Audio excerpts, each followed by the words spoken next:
नमस्कार, जय श्री कृष्ण। स्वागत है आपका मेरे एक और इस नए वीडियो में। पिछले वीडियो में हमने जाना था कौन से ग्रहों की मित्रता है और किस ग्रह के बीच में शत्रुता है और कौन सा ग्रह सामंजस्य बिठाता है। और अब बात है कुंडली रीड करने की। तो कुंडली रीड करने के लिए हमें पहले फंडामेंटल और बेसिक, जैसे मैंने पहले बताया था, क्लियर होने चाहिए। और अभी हम बेसिक्स की ही बात कर रहे हैं।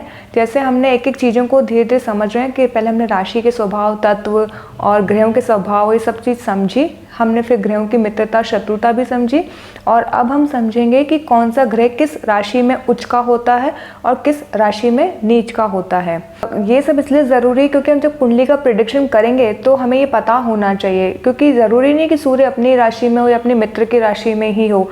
और मैंने जो बताया था कि कुंडली में जो 12th हाउसेज हैं वो सेम एज इट इज़ ही रहते हैं, उनके सीक्वेंस में चेंज नहीं होता है।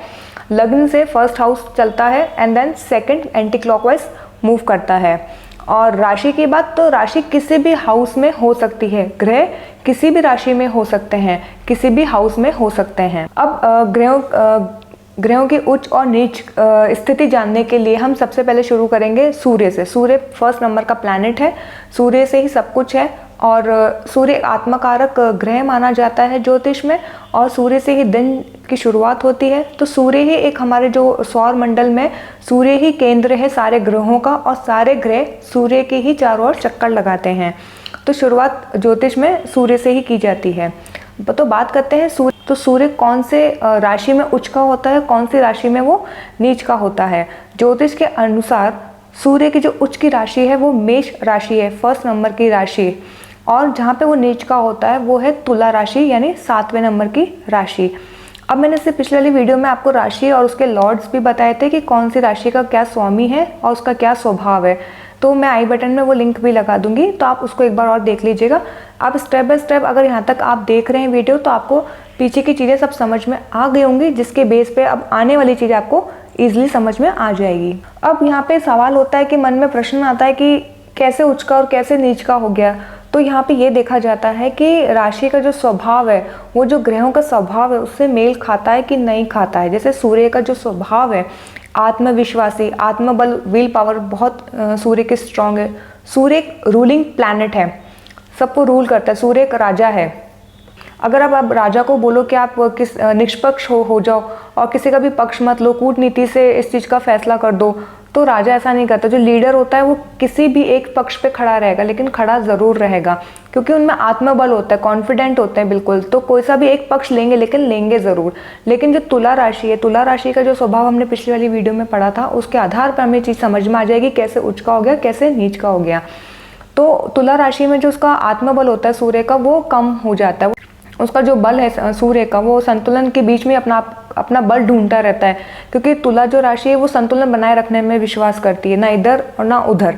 अब बात करते हैं, ये डिपेंड करता है कि सूर्य जो ग्रह है और जो तुला राशि है, इन दोनों का जो कॉम्बिनेशन है वो जातक के 12th हाउसेस में कहाँ पर आ रहा है। उसी से वो देखा जाएगा कि जातक के जीवन में क्या प्रभाव पड़ रहा है, और उसी से हम जान सकते हैं कि जातक के जीवन में।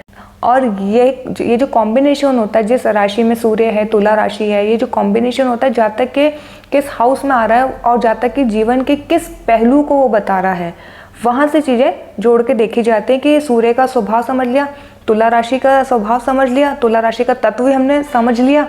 अब बात करते हैं कि तुला राशि में सूर्य नीच का हो जाता है, तो वहाँ पे जो सूर्य का जो बल होना चाहिए, जो सूर्य के अंदर क्वालिटीज़ हैं, वहाँ पे वो निकल के बाहर नहीं आती है, जिसकी वजह से जातक के जीवन में उथल पुथल सी मची रहती है। जैसे सपोज करो कि कर्मस्थल, जैसे 10th हाउस में अगर सूर्य तुला राशि में है, तो क्या होगा, जातक अपने कार्यस्थल पे अपना लीडरशिप क्वालिटी नहीं दिखा पाएगा। उसकी जो ऊर्जा है वो कहीं ना कहीं पे असंतुलन में चली जाएगी, और वो संतुलन में ढूंढता रह जाएगा, क्या करूँ, कूटनीति से काम करूँ, कैसे काम करूँ, लीडरशिप क्वालिटी रखूँ कि नहीं रखूँ, मैं लीड करूँ कि नहीं करूँ, जितना मेरे अंदर पोटेंशियल है उसका यूज़ नहीं हो पा रहा है। तो कुछ इस तरीके के तनाव वाली चीज़ें देखने को मिलती हैं। अब बात करते हैं दूसरे नंबर पर चंद्रमा। और चंद्रमा की जो उच्च की राशि होती है वो होती है वृषभ राशि, सेकंड नंबर की राशि। और चंद्रमा नीच का होता है वृश्चिक राशि में, 8 नंबर की राशि में। अब आप सोचेंगे कि हमने जो तत्व और राशि पढ़ते हुए आ रहे हैं दोनों स्थिर स्वभाव की राशियां हैं, वृषभ भी स्थिर है और वृश्चिक भी स्थिर राशि है। फिर चंद्रमा एक में उच्च का हो रहा है, एक में नीच का क्यों हो रहा है? और फिर हमने ये भी पढ़ा था कि चंद्रमा एक कैटेगरी में जो इधर वाले ग्रह हैं, इधर वाले कैटेगरी के ग्रहों के आपस में नहीं बनती है।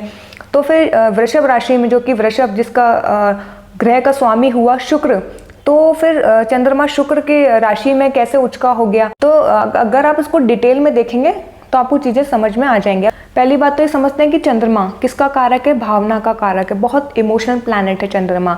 चंद्रमा भावना संवेदनाओं से भरा हुआ प्लैनेट है, मन है चंद्रमा। और पानी, अगर जल को भी कनेक्ट किया जाए तो ज्योतिष में जल को भी चंद्रमा से कनेक्ट किया जाता है। अब राशि से अगर अपन देखें तो वृषभ राशि एक पृथ्वी तत्व की राशि हो जाती है और वृश्चिक जल तत्व की राशि है। अब मन में ये सवाल आएगा कि अगर वृश्चिक जल तत्व की राशि है तो चंद्रमा को भी तो जल का कारक माना जाता है, मन का कारक माना जाता है, भावना का कारक माना जाता है। वृश्चिक राशि भी तो भावना और गहराई को बहुत अच्छे से, बहुत गहराई से समझती है, तो वृश्चिक राशि में जाके नीच का क्यों हो गया? तो अगर आपके मन में कुछ ऐसा सवाल आ रहा है, इसका मतलब कि आप ज्योतिष को बहुत गहराई से समझना चाहते हैं। तो अब यहाँ पे समझाया गया है ज्योतिष में कि स्थिर दोनों राशियाँ स्थिर है, एक जल तत्व की, एक पृथ्वी तत्व की है। लेकिन अगर दोनों के स्वामी को देखा जाए तो स्वामी एक वृषभ राशि का जो स्वामी है वो है शुक्र और वृश्चिक राशि का जो स्वामी है वो है मंगल।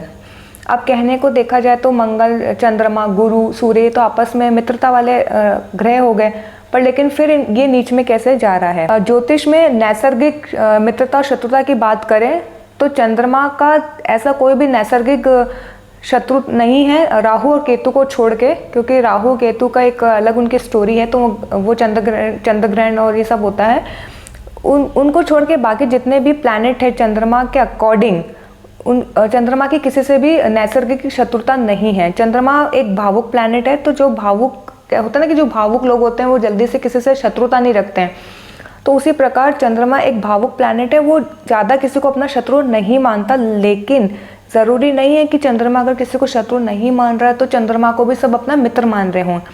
तो यहाँ पे जो शुक्र होता है वो चंद्रमा को अपना मित्र नहीं मानता है। अब जो शुक्र की क्वालिटी है वो है प्रेम, कोमलता, तो और यही चंद्रमा को भी अच्छा लगता है। सौम्य प्लैनेट है चंद्रमा, एक बहुत ही शीतलता वाला प्लैनेट है, बहुत ही सौम्य प्लैनेट है। वहीं पे मंगल जो है वो बहुत क्रूर ग्रह है, बहुत तीव्र लड़ाई झगड़ा इस टाइप का मंगल का नेचर होता है।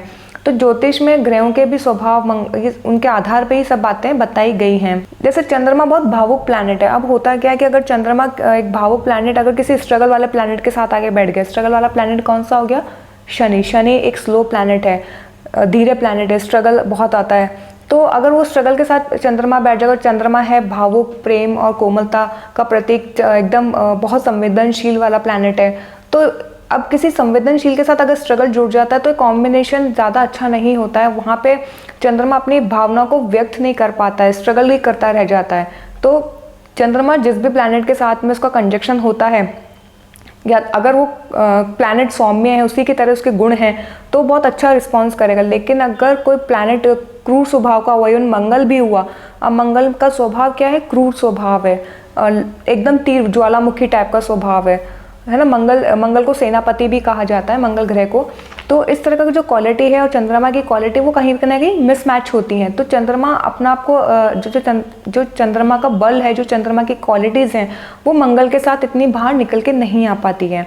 तो कहीं ना कहीं चंद्रमा कहीं ना कहीं अपना एडजस्टमेंट ढूंढता रहता है, लेकिन मिलता नहीं। चंद्रमा को कंफर्ट वातावरण नहीं मिल पाता। अब जो वृश्चिक राशि होती है वो बहुत गहरी तो होती है, बहुत गहराई से सोचने वाली, स्थिर स्वभाव की होती है। मन में बहुत गहराई में उनकी भावना छुपी हुई होती है, लेकिन स्थिर स्वभाव की वजह से क्या होता है, सतह पे आपको ऐसे लोग, इस प्रकार के जो लोग होते हैं वृश्चिक राशि वाले, वो ऐसे प्रेजेंट करेंगे अपने आप को कि हमें कुछ फील नहीं हो रहा, हम ठीक है, नॉर्मल है, लेकिन भावना अंदर बहुत चलती रहती है।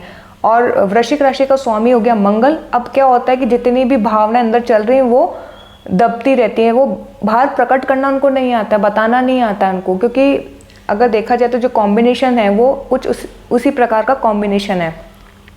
मंगल है उग्र स्वभाव का, तीव्र स्वभाव का, लेकिन राशि का स्वभाव है कि गहराई तक भावना को दबा के रखना, बताना नहीं, एक्सप्रेस नहीं करना, इंट्रोवर्ट होते हैं, तो वो भावना अंदर दबती रहती है, ज्वालामुखी की तरह कभी फूटती हैं तो फिर ऐसे फूटती हैं। और आप देखोगे जो इस प्रकार के जो जातक होते हैं जिनका चंद्रमा वृश्चिक राशि में होता है, यानी कि उनकी अगर राशि की बात की जाए तो वृश्चिक राशि हो गई, तो ऐसे जो लोग होते हैं ना, ये अकेले में रोते हैं, ये सबके सामने नहीं रोएंगे, अकेले में अपनी फीलिंग्स को निकालते हैं बाहर और अकेले में रोते हैं। तो कुछ इस प्रकार के छुपे हुए लोग होते हैं, ये अपनी भावना को सबके सामने नहीं व्यक्त करेंगे, सबके सामने ऐसे रहेंगे कि बहुत बहुत खुश हैं, सब कुछ बढ़िया है, लेकिन अंदर ही अंदर इनको पता होता है कि क्या दुख है, क्या है, उसको अपने तक ही रखते हैं। और चंद्रमा जो एक बहुत भावुक प्लैनेट होने की वजह से, बहुत संवेदनशील प्लैनेट होने की वजह से इस टाइप के वातावरण से तुरंत प्रभावित हो जाता है। उसको ये ऐसा वातावरण अच्छा नहीं लगता, दबाव में रहना, गुस्सा करना, क्रूर व्यवहार करना, ये सब चंद्रमा की क्वालिटीज नहीं है। चंद्रमा को ये सब, अब बात है कि अगर चंद्रमा को ये सब नहीं है तो चंद्रमा को क्या पसंद आता है, तो चंद्रमा को जहाँ पे सौम्यता होती है, शांत स्वभाव होता है, कोमलता होती है, जहाँ पे प्रेम होता है, वो सब अच्छा लगता है। वो उस राशि में अपना आप का कंफर्ट लेवल ढूंढता है। अब वो राशि कौन सी होगी? वो होगी वृषभ राशि, शुक्र की राशि है ना। चंद्रमा शुक्र को अपना शत्रु नहीं मानता वो, लेकिन शुक्र चंद्रमा को अपना इतना अच्छा मित्र नहीं मानता, वहाँ कहीं ना कहीं शत्रुता का भाव रखता है, लेकिन उसके जो स्वभाव है शुक्र के और चंद्रमा के, वो कहीं ना कहीं मैच हो जाते हैं, जिसकी वजह से ये चीज़ें सेट हुई हैं ज्योतिष में। ज्योतिष में अगर कोई शत्रुता या मित्रता बताई गई है, वो एक तर्क और वितर्क पे बताई गई है। कोई पर्सनल किसी का इशू नहीं है कि कोई पर्सनल अपना रिवेंज लेने में इन चीज़ों को निकाल के लेके आया है, तो तर्क और वितर्क पे ये बातें हैं। तो ज्योतिष में इनको तर्क और वितर्क पे देखा जाता है। शुक्र और चंद्रमा की अगर बात करें तो तर्क और वितर्क के मामले में इनके आपस में नहीं बनती। बाकी अगर स्वभाव से इनका देखा जाए तो स्वभाव कुछ कुछ मिलता जुलता ही है। अब जैसे शुक्र जो है चंद्रमा को अपना शत्रु मानता है ना, लेकिन फिर भी देखा जाए तो चंद्रमा का जो अनुकूल वातावरण है वो शुक्र के जो राशि है उसके स्वभाव से मेल खाता है। अब यहाँ पे देखो, अगर चंद्रमा और मंगल दो और एक ही कैटेगरी में और मित्रता का भाव रखते हैं आपस में, लेकिन फिर भी चंद्रमा मंगल के साथ अनुकूल वातावरण महसूस नहीं कर पाता। तक अगर कुंडली में इस तरह का कॉम्बिनेशन हो चंद्रमा मंगल वाला, तो जातक है ना परेशान सा रहता है, वो सुकून से नहीं रहता है, उसके अंदर कुछ ना कुछ चलता रहता है, गुस्सा भी आता रहेगा, ये सब होता रहेगा। तो इस तरह के जो कॉम्बिनेशंस होते हैं उससे पता लगता है कि जातक के जीवन में क्या चल रहा है, उसके स्पेसिफिक हाउस से क्या समझ में आ रहा है। तो ज्योतिष में ये जो जितना भी उच्च का और नीच का पैटर्न बताया गया है, ये केवल ऐसा नहीं है कि इनके बीच में अगर शत्रुता है तो शत्रुता ही है। तो ज्योतिष में केवल ग्रहों की शत्रुता और मित्रता ही नहीं, बल्कि राशि का स्वभाव और ग्रहों की ऊर्जा का मेल भी बहुत मायने रखता है। तो यहाँ पे जो सूत्र हैं, जिस तरह से हमारे ऋषियों ने बनाए हैं, हमको एज इट इज इसको समझना पड़ता है। हम इसके अंदर अपना पर्सनल इनपुट नहीं डाल सकते या पर्सनल तरीके से इसको नहीं समझ सकते। तो जो भी शत्रुता है, जो भी राशियों के जो भी ग्रहों के बीच में शत्रुता है, वो तर्क और वितर्क पे है। तो यहाँ पे कोई भी ऐसा पर्सनल रिवेंज वाली बात नहीं है कि अगर एक वो शत्रु हो गया तो बस वो फुल एंड फाइनल शत्रु ही हो गया। अगर राशि का स्वभाव और ग्रहों के स्वभाव और ऊर्जा मैच करती हैं तो वो उसके लिए कंफर्ट वाली राशि होती है, जहाँ पे वो उच्च का होता है। और जहाँ पे वो चीज़ें उसका स्वभाव और उसका स्वभाव मेल नहीं खाता राशि और ग्रह का, वहाँ पे वो नीच का होता है। ये देखना इसलिए ज़रूरी है क्योंकि अगर किसी भी जातक की कुंडली में अगर किसी भी स्पेसिफिक हाउस का अगर हम प्रेडिक्शन निकालते हैं तो हमें पता होना चाहिए वहाँ पे कौन सी राशि बैठी है, कौन सा ग्रह बैठा है, और वो ग्रह अपना बल पूरा दे रहा है उस हाउस पे कि नहीं दे पा रहा है, या क्या प्रॉब्लम आ रही है, क्या कंजक्शंस हैं, या उच्च का है या नीच का है। तो ये सब समझना पड़ता है, तब जाके हम एक पूरी कुंडली को ढंग से रीड करते हैं और उसके बाद उसमें प्रेडिक्शन निकालते हैं। तो अब बात करते हैं तीसरे नंबर पे मंगल ग्रह की। मंगल आपको जब भी ये मित्रता, शत्रुता, उच्च और नीच ये सब ध्यान में रखना है। इसके साथ आपको ज्योतिष का ये रूल भी ध्यान में रखना है, ज्योतिष में केवल नैसर्गिक मित्रता और शत्रुता ही नहीं बल्कि ग्रहों की ऊर्जा और राशि का स्वभाव का मेल भी बहुत मायने रखता है। तो इस सूत्र को आपको ध्यान में रखना है, इससे आपकी चीज़ें ज़्यादा कॉम्प्लिकेटेड नहीं होंगी और आपको ईजिली समझ में आएगा कि कोई भी पर्सनल चीज़ें पर्सनल लेवल पे नहीं है, कोई भी पर्सनल इश्यूज नहीं है, और जितना भी इसमें बताया गया है वो तर्क और वितर्क पे बताया गया है। अब तीसरे नंबर पे मंगल ग्रह के बारे में समझते हैं। मंगल ग्रह उच्च का होता है मकर राशि में 10 नंबर की राशि में, और नीच का हो जाता है कर्क राशि में यानी 4 नंबर की राशि में। अब आप सोचेंगे वही वापस से कि मकर राशि तो उसका जो लॉर्ड हुआ वो तो हुआ शनि, और शनि और मंगल के आपस में शत्रुता होती है, तो यहाँ पे वो उच्च का कैसे हो गया। तो सेम चीजें वही है, तर्क और वितर्क पे हम इस चीज को समझ रहे हैं। मंगल मकर राशि में उच्च का इसलिए होता है क्योंकि मकर राशि का अगर स्वभाव देखा जाए डिसिप्लिन स्वभाव होता है, मेहनती स्वभाव होता है बहुत ही, और यही सब चीज़ें मंगल को एक सपोर्ट की तरह काम करती है। जैसे अगर किसी भी काम में, जैसे मंगल के पास बहुत ऊर्जा है, बहुत एग्रेसिव प्लैनेट है ना, बहुत प्रचंड ऊर्जा है मंगल ग्रह में।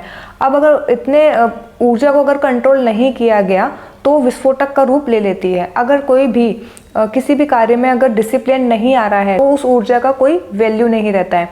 वहीं पे मकर राशि मंगल की ऊर्जा को एक तरीके से सपोर्ट करती है, अनुशासित करती है। उसी प्रकार क्या होता है कि इस प्रकार का जो जातक होता है वो उसका क्रोध पे नियंत्रण होता है, अपने क्रोध पे नियंत्रण होता है, क्योंकि क्रोध पे नियंत्रण करना भी ज़रूरी है। अगर क्रोध पे नियंत्रण नहीं करेंगे तो पता नहीं कैसा रूप ले लेगी। तो यहाँ पे मंगल की ऊर्जा को मकर राशि के जो स्वभाव है वो उसको सपोर्ट करता है। तो जातक ऐसे में क्या होता है कि ऐसा जो कॉम्बिनेशन होता है किसी की भी जातक की कुंडली में, वैसा नहीं है कि उसको कंट्रोल नहीं किया जा सकता। वो बहुत सेल्फ कंट्रोल, डिसिप्लिन्ड होता है, अपने आप में बहुत मेहनती होता है और बहुत अच्छे लेवल पे होता है। तो उसके अंदर क्रोध के साथ एक अच्छी रणनीति का भी गुण उस योद्धा में, उस जातक में होता है, जिसका भी कॉम्बिनेशन मकर के और मंगल का कॉम्बिनेशन है। तो मकर राशि बिलीव करती है कर्म प्रधान में, मेहनत में, अनुशासन में और कठोर होती है। तो मंगल ग्रह की जो ऊर्जा होती है वो मकर राशि का जो स्वभाव है उसको संतुलित करता है। इस प्रकार का जो जातक होता है उसमें स्थिरता देखने को मिलेगी, और स्थिरता के साथ शक्ति, मतलब स्टेबिलिटी और पावर दोनों का उसमें संयोजन देखने को मिलेगा, दोनों का कॉम्बिनेशन देखने को मिलेगा। ये बहुत अच्छा कॉम्बिनेशन होता है किसी भी जातक में, कि उसमें ऊर्जा भी है और धैर्य भी है और उसके अंदर रणनीति के भी गुण हैं। ये बहुत ही अच्छा एक कॉम्बिनेशन होता है। शनि मंगल का नैसर्गिक शत्रु है, लेकिन फिर भी मंगल ग्रह का जो स्वभाव है वो कहीं ना कहीं मकर राशि जो शनि की राशि है उसे अनुकूल वातावरण प्रदान करता है। तो इस तरह से ज्योतिष में इन चीज़ों को बताया गया, उच्च का और नीच का। जो हमारे ऋषि मुनियों ने इस तरह के सूत्र निकाले हैं इनको हमें एज इट इज समझना पड़ता है। अगर आप इसको एज इट इज ही समझेंगे तो ये बहुत ईजी है समझने में। तो अब आपको समझ में आ गया ना कि भली नैसर्गिक शत्रुता मित्रता हो, लेकिन ज्योतिष में इन राशियों के स्वभाव को और ग्रहों की ऊर्जा को भी ऊपर रखा गया, और जो राशि का स्वभाव और ग्रहों का जो ऊर्जा है, ऊर्जा एनर्जी को और नेचर को भी, स्वभाव को भी प्राथमिकता दी गई है यहाँ पे। तो तर्क वितर्क पे इन चीज़ों को अगर आप समझ रहे हैं तो आपके लिए बहुत इजी है। अब बात करते हैं चौथे नंबर पे बुध की। बुध कन्या राशि में 6 नंबर की राशि में उच्च का होता है, और वहीं पे 12 नंबर की राशि यानी मीन में वो नीच का होता है। अब आप थोड़ा थोड़ा अगर यहाँ तक समझ गए तो आपको थोड़ा थोड़ा क्लैरिटी होने लगी होगी कि क्यों ऐसा है। अब बुध है बुद्धि का कारक, बुध को जोड़ा गया है बुद्धि से, ठीक है। अब कन्या राशि जो होती है वो तार्किक वाली राशि होती है, लॉजिकल माइंडसेट होता है, लॉजिकल अप्रोच रखने वाला है, बिल्कुल एकदम मतलब बाल की खाल उधेड़ने वाला इस तरीके से। तो जहाँ पे भी ऐसी चीज होगी वहाँ पे बुद्धि, जो बुध का प्रभाव है, वो बुध का जो स्वभाव है बहुत कंफर्टेबल वाला स्वभाव हो जाएगा, क्योंकि बुध को क्या चाहिए, बुद्धि चाहिए ना, बुद्धि चलाने वाला जातक चाहिए। तो बुध की एनर्जी कैसे यूज होती है, जितनी बुद्धि चलती है। तो जितनी बुद्धि चलेगी, जितनी तार्किक बुद्धि होगी, जितनी लॉजिकल बुद्धि होगी, उतने जो बुध का स्वभाव है, बुध के अच्छे अच्छे जो गुण हैं वो बाहर निकल के आते हैं। अब क्या होता है, मीन राशि में वो नीच का हो जाता है। क्यों? क्योंकि मीन राशि जो है वो एक तरीके की जल तत्व राशि है, भावनाओं से भरी हुई राशि है। तो जहाँ पे लॉजिकल माइंडसेट यूज हो रहा है वहाँ पे इमोशनल चीजें बीच में आ जाती हैं। अब इंसान लॉजिकल होता है तो प्रैक्टिकल होता है, प्रैक्टिकल तरीके से सोचता है, लॉजिकल माइंड यूज कर रहा है, वहाँ पे भावना का कोई महत्व नहीं रह जाता है। इंसान इमोशनल होकर नहीं सोच सकता है। जैसे कि आप अगर ये कॉम्बिनेशन देखो, अगर कोई डॉक्टर है, अगर डॉक्टर वहाँ पे अगर किसी पेशेंट को ठीक कर रहा है, अगर वो वहाँ पे अगर भावनाओं में बह जाएगा तो उस पेशेंट को ठीक नहीं कर पाएगा। उसका जो काम है लॉजिकल माइंडसेट लगाना है, पहले जो तार्किक बुद्धि है उसको लगा के पेशेंट को ठीक करना है। वहाँ पे वो इमोशनल होकर चीज़ों का फैसला नहीं कर सकता। तो बुद्धि इस तरह से काम करती है। किसी की भी जातक की कुंडली में बुध का क्या प्लेसमेंट है, किस घर में उसका प्लेसमेंट है, वहां से क्या आउटकम निकल के आएंगे, इस तरह से पता लगाया जाता है। अब बात करते हैं 5वें नंबर पे। 5वें नंबर पे गुरु। गुरु जुपिटर, जिसको बृहस्पति बोलते हैं, गुरु होता है एक्सपेंशन का कारक, विस्तार का कारक, ज्ञान, आध्यात्मिकता, आदर्श, धार्मिक, ये सब चीज़ें गुरु की होती हैं। अब गुरु उच्च का होता है कर्क राशि में, 4 नंबर की राशि में, और वहीं पे गुरु नीच का हो जाता है मकर राशि में, 10th नंबर की राशि में। नैसर्गिक देखा जाए तो शत्रुता है शनि के और गुरु की। तो क्या कारण है कि गुरु कर्क राशि में उच्च का होता है? क्योंकि कर्क राशि एक जल तत्व की राशि है, भावनाओं से भरी हुई राशि है। गुरु क्या है? करुणा से भरा हुआ, ज्ञान से भरा हुआ, आदर्श से भरा हुआ, धार्मिक आध्यात्मिकता से भरा हुआ। वहीं पे मकर राशि क्या है? मकर राशि सीमाओं में बंधी हुई, अनुशासित, कठोर, इस प्रकार का मकर राशि का स्वभाव है। अब यहाँ पे क्या होता है कि गुरु जहाँ पे भी कुंडली में, जातक की कुंडली में गुरु जहाँ पे भी जिस भी हाउस में बैठता है वहाँ विस्तार का कारक बनता है, यानी एक्सपेंशन का कारक बनता है। जहाँ पे भी गुरु बैठा होगा वहाँ पे जिस भी हाउस, जो भी हाउस उससे रिलेटेड है, सपोज करो एग्जाम्पल के तौर पे अगर गुरु 8th हाउस में बैठा है जहाँ पे पैतृक संपत्ति का योग देखा जाता है, इनहेरिटेंस प्रॉपर्टी, अगर गुरु का प्लेसमेंट वहाँ पे है और गुरु उच्च की राशि में बैठा है, यानी कि कर्क राशि में 4 नंबर की राशि में बैठा है, तो जातक के पास एक्सपेंशन यानी विस्तार बड़े रूप में इनहेरिटेंस प्रॉपर्टी होगी।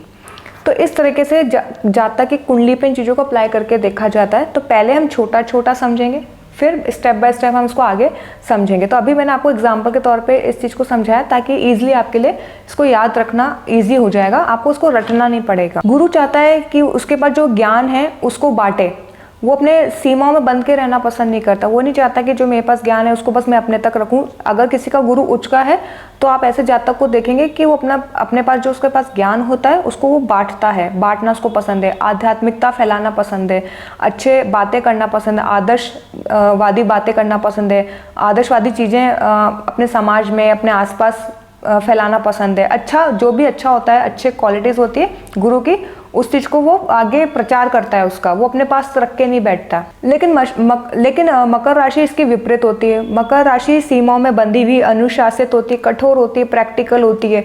उसके लिए इतनी मैटर नहीं करती है सोच, अपनी बातें बताना, ये सब करना।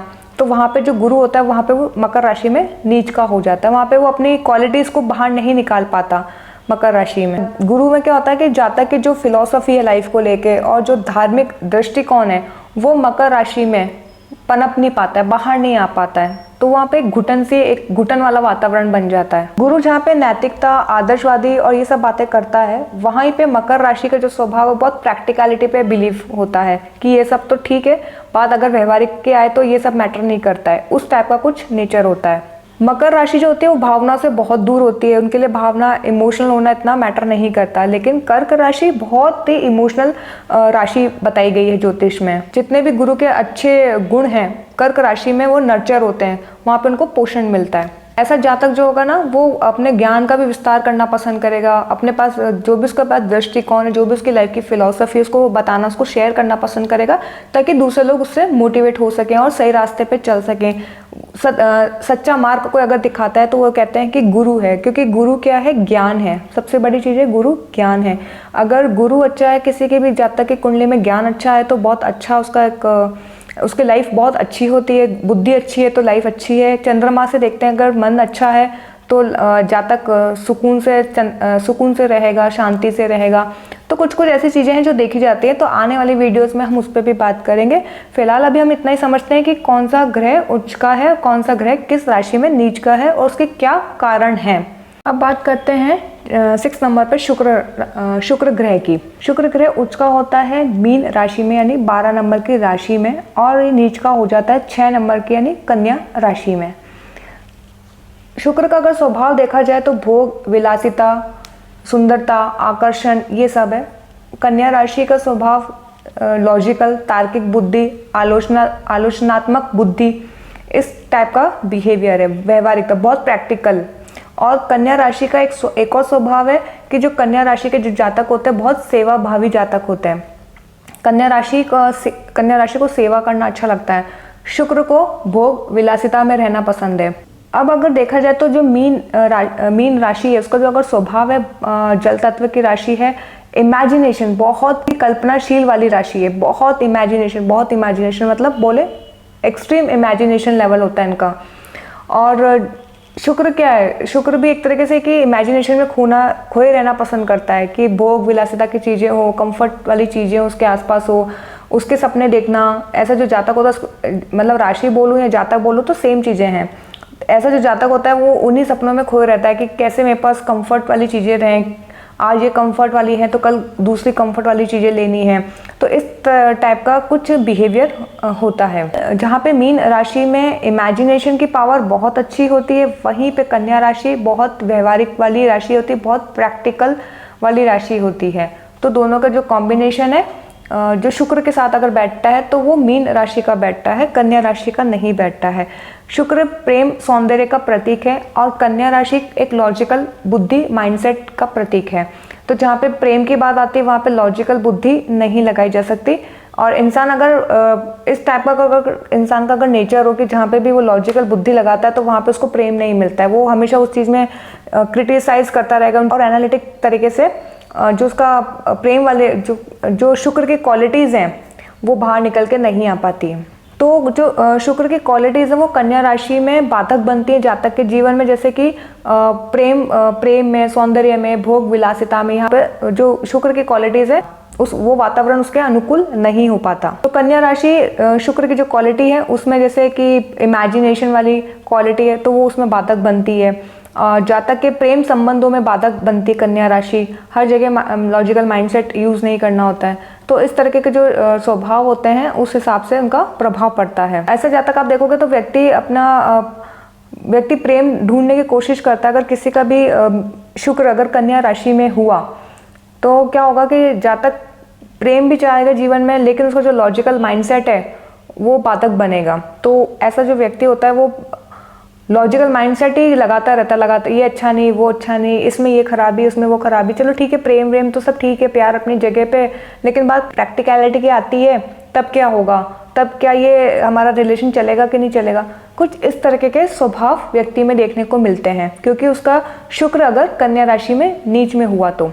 जबकि देखा जाए तो बुध और शुक्र की नैसर्गिक मित्रता है, ज्योतिष में बताई गई है, बट फिर भी शुक्र का जो स्वभाव है और जो बुध का स्वभाव है यहाँ पे मेल नहीं खाता। प्रेम में बुद्धि नहीं लगानी होती है। जहाँ पे शुक्र का जो नेचर है वो है कल्पनाशील वाला, इमेजिनेशन वाला, इमेजिनरी दुनिया इनकी बनी रहती है एक।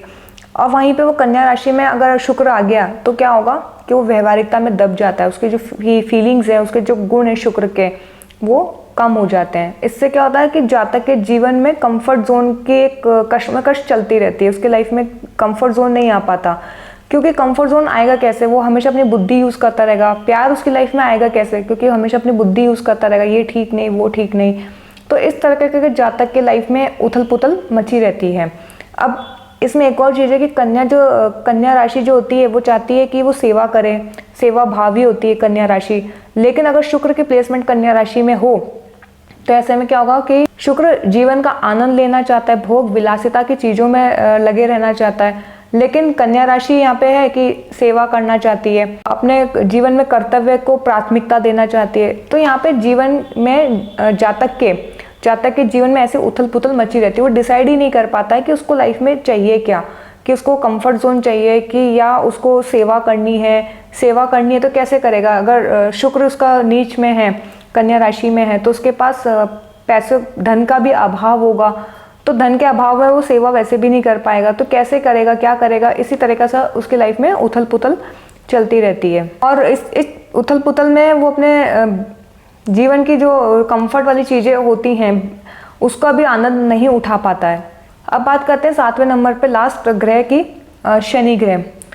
और केतु और राहु को कोई राशियाँ नहीं मिली, ये मैंने आपको इससे पहले वाली वीडियो में बताया है, तो उनका कोई भी यहाँ पे ज्योतिष में जिक्र नहीं किया गया है।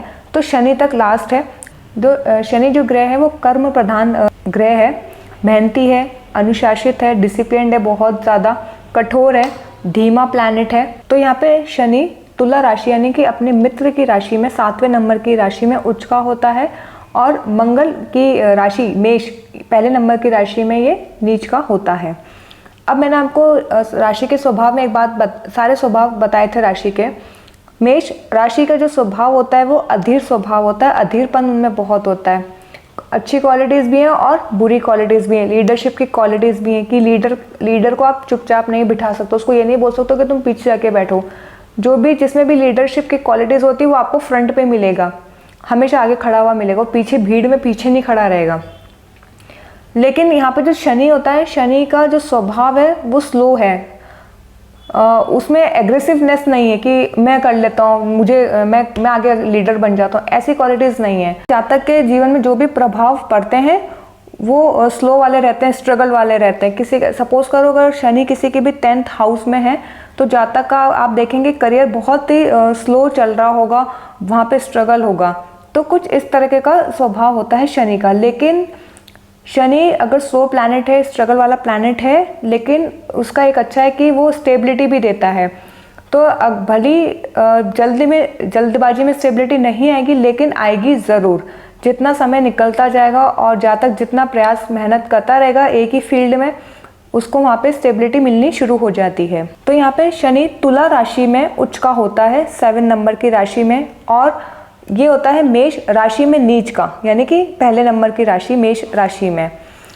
अब आपको यहाँ तक अगर आपने पहले वाली वीडियोस में राशि के स्वभाव ये सब चीज़ समझी होंगी तो आपको चीज़ें धीरे धीरे अब तक यहाँ समझ में आने लग गई होगी। क्योंकि तुला राशि एक संतुलित राशि है जो कि संतुलन बनाए रखने की कोशिश में लगी रहती है, लड़ाई झगड़े में नहीं पड़ती है। वो ऐसा सोचती है कि बात भी बन जाए और लड़ाई झगड़ा भी ना हो, कुछ इस टाइप का तुला राशि का स्वभाव होता है। अब यहाँ पे जो शनि है, शनि की जो क्वालिटीज़ हैं, जैसे स्लो प्लैनेट है, धैर्यवान है, अनुशासित है, डिसिप्लिन्ड है, बहुत मेहनती है, तो उसके लिए ये वातावरण बिल्कुल अनुकूल होता है तुला राशि का। कैसे?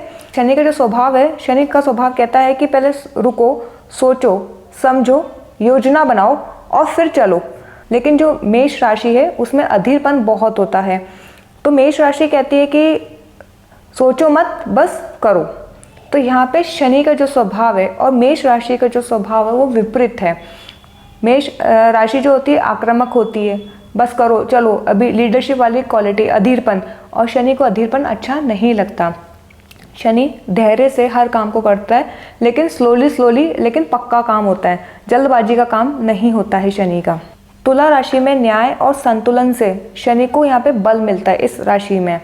वहीं पे मेष राशि में न्याय की बातें नहीं है, कहीं संतुलन की बातें नहीं है, अधीरपन है, बस बिना सोचे समझे काम को करना है, बड़े चलो, बस उस टाइप का बिहेवियर है। वहाँ पे शनि अपना जो बल है वो बाहर नहीं निकाल पाता, जिसकी वजह से वो वहाँ पे जो उसके प्रभाव शनि देना चाहिए वहाँ पे वो नहीं दे पाता है। तो अगर आप उसको जातक की कुंडली में देख के समझेंगे तो आप पाएंगे कि मेष राशि में अगर शनि बैठा है तो वहाँ पे जातक का स्टेबिलिटी इशू आएगा, स्टेबल नहीं हो पाएगा जातक, क्योंकि अधीरपन की वजह से बार बार काम को बदलने की प्रवृत्ति रखेगा अपने अंदर। कोई भी काम में टिके नहीं रहना पसंद करेगा, काम को चेंज करेगा, और वहाँ पे वो बनना चाहेगा कि लीडरशिप की क्वालिटी दिखाएगा। लेकिन शनि का स्वभाव है धैर्य से, तो कहीं ना कहीं राशि के स्वभाव और ग्रह के स्वभाव के बीच में कश्मकश चलती रहेगी। वो एक अच्छा लीडर नहीं बन पाएगा, ना वो अपने अंदर काफ़ी समय तक धैर्य रख पाएगा। तो वहाँ पे क्या होगा ना, काम बिगड़ता रहेगा उसका। तो आई होप कि आपको यहाँ तक काफ़ी चीज़ें क्लियर समझ में आ गई होंगी, कौन सा ग्रह किस राशि में उच्च का है, कौन सा नीच का है, और राशि का स्वभाव से और ग्रह की जो ऊर्जा है, जो उनके अंदर एनर्जी है, उसका क्या मेल है ज्योतिष में, और किस तरह से इनको देखा जाता है। नैसर्गिक शत्रुता और मित्रता के भी ऊपर इन चीज़ों को भी देखा जाता है। तो यहाँ तक देखते देखते आपको काफ़ी चीज़ें समझ में आने लग गई होंगी। अगर आप इसको कुंडली पे अप्लाई करके देखना स्टार्ट करेंगे, अपनी कुंडली पे, अपने किसी भी फैमिली के कुंडली में, तो आपको चीज़ें समझ में आने लग जाएगी कि कोई भी ग्रह किसी भी राशि में है, जिस भी उसकी उच्च में है या नीच में है, उसकी नैसर्गिक शत्रुता है या क्या मित्रता है, और उसका क्या स्वभाव है राशि का, और ग्रह का क्या स्वभाव है, उसकी क्या ऊर्जा है। तो आपको काफ़ी चीज़ें वहाँ से समझ में आने लग जाएगी कि जातक के स्पेसिफिक हाउस से कैसे रिजल्ट आ रहे हैं, जातक की मानसिक स्थिति क्या है, जातक कैसा बिहेव कर रहा है, जातक की लाइफ में क्या क्या प्रॉब्लम्स है या क्या उसकी लाइफ में कंफर्ट है। तो ये सब चीज़ें समझ में आने लग जाती हैं। तो अगर आपको यहाँ तक ये वीडियो इन्फॉर्मेटिव और अच्छा लगा हो तो प्लीज़ इसको लाइक कीजिएगा और कमेंट में जय श्री कृष्णा ज़रूर लिखिएगा। फिर मिलते हैं किसी एक और नए वीडियो में, जब तक के लिए जय श्री कृष्णा।